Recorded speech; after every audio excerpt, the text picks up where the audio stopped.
Today we're going to talk about recognizing the hidden risks of inaction in your business, right? A lot of businesses in the Caribbean and in the Latin American region, they're just not paying attention to digitization. They still doing things like how they used to do it a long time. But what they need to realize that now, what some people have as a career or have as a job is becoming redundant. It's AI could do it, digitization could do it. There are new, more modern, more better ways to do it for cheap, for next to nothing, right? So you have to understand that standing still and not looking at your business processes and not looking at different ways and new ways and optimized ways of doing things can cost you in the long run. Maybe even in the short run, we're in 2025.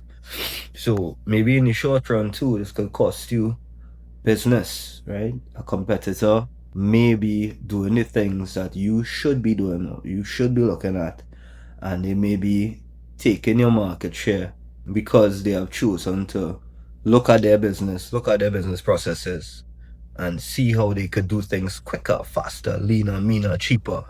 Greener is a big one too. All right. So, one of the biggest threat to your business isn't a competitor, but your own comfort. It's easy to think if it's not broken, why fix it? But in today's market, standing still is its own form of risk. Inaction can quietly eat away at your competitiveness, profit margins, and even your team's morale, right? Until one day you wake up and you realize, sorry, that the game has moved on without you, right? This argument is basically the header of this argument is when inaction is a silent killer of your business future. All right. We're gonna look at some global cautionary tales from Kodak and Blockbuster, some hard numbers from McKinsey and Harvard Business Review. Right. This case study, we look at real Caribbean market realities. We're looking at real businesses in the Caribbean. Right. So let's talk about the true cost of doing nothing. Here's an uncomfortable truth. McKinsey estimates that operational efficiencies cost companies 20 to 30% of their revenue annually through operational efficiencies. Sorry, inefficiencies. My bad. Sorry. It's not a one time loss, it compounds year over year like interest on a bad loan. Think of this scenario: you process 10,000 invoices manually every year. It costs $4 per invoice in staff time. Right now, this could vary based on your business, based on your staff, but that's $40,000 a year. Right, we just put in the reality into numbers here. Right, automating may cost $15,000 up front and $3,000 a year to maintain. So weigh that cost, right? If you're looking at 3 years down the line, you burn $120,000 in manual processing costs, and you still have time to spend the $15,000. That's an extra $105,000 gone, simply because you didn't act sooner, right? So understand that you wait 3 years, you burn $120,000 in manual processing while you're thinking about it and deliberating, and it's still at the end of the day you have to spend the 15,000, right? So basically you waste $105,000 deciding if to digitize and how to digitize and all that, right? So Harvard Business Review found that failing to implement effective productivity systems can mean losing up to 30% in potential revenue. IDC reports that outdated tech maintenance costs can increase 148% by year 5 and 300% by year 7. Let's unpack that. IDC reports that outdated tech maintenance costs can increase, right, by 148% by year 5 and 300% by year 7. This is why we talk about hidden productivity tax, $2,000 to $13,000 per employee per year, right? That never shows up as a line item but bleeds your business dry. Listen, you see, a lot of people don't calculate this. This is something that is going on in businesses, especially in the Caribbean and Latin America. And it's not a metric that someone sits down and calculates, right? It's something that sweeps under the rug. It's not on your P&L, and it just goes unseen, right? But it's costing your business significantly. Let's look at competitiveness erodes faster than you think. All right. There's another section in terms of taking long to digitize or taking long to look at your business processes. Some declines are gradual, others are sudden. What researchers call punctuated collapse. Look at Kodak. They invented the digital camera in 1975, but sat on it to protect their film business. By 2012, their market share had dropped below 5% and they filed for bankruptcy, while Sony and Canon dominated. So they had the digital camera, but they never did anything with it. Right? Blockbuster could have bought Netflix for 50 million. They didn't. Less than a decade later, Netflix is worth billions and Blockbuster is gone. The Caribbean isn't immune to this.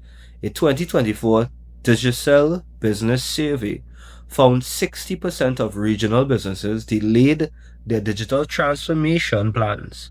Reasons: integration issues, operational distractions, and lack of leadership focus. The results: retailers losing customers to global e-commerce players, traditional banks under pressure from fintech startups and mobile payment platforms, tourism operators losing direct bookings to online travel agencies with better tech integration.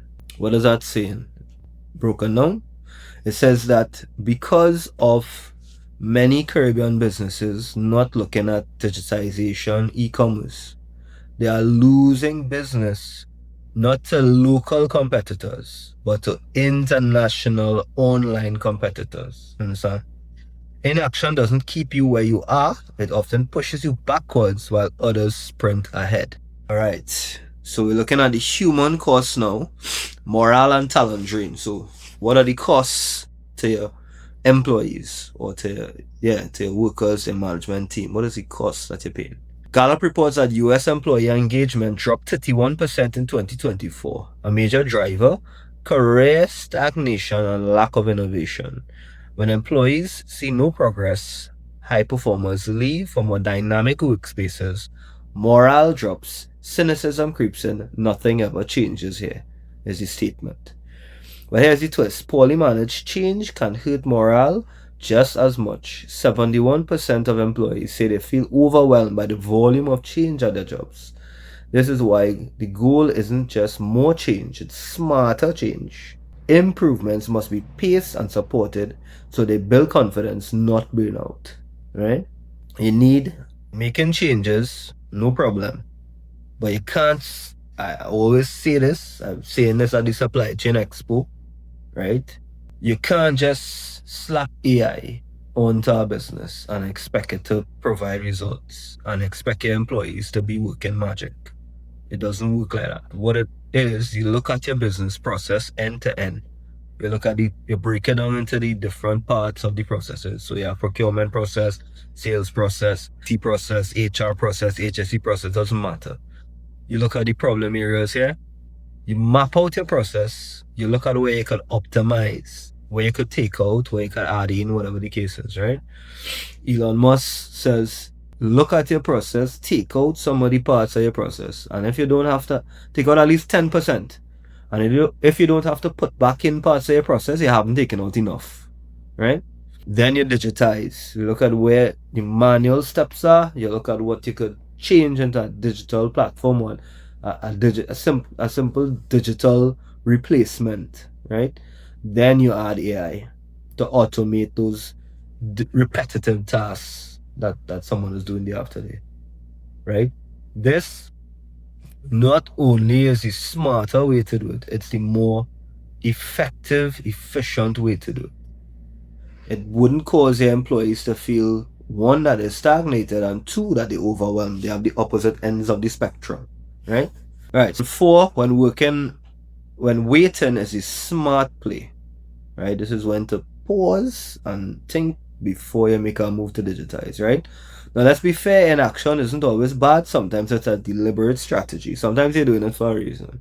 Real options theory tell us that there is value in flexibility, waiting until you have better information that can prevent expensive mistakes. For example, Apple perfecting products before their launch, Netflix waiting until streaming infrastructure was ready before pivoting away from DVDs.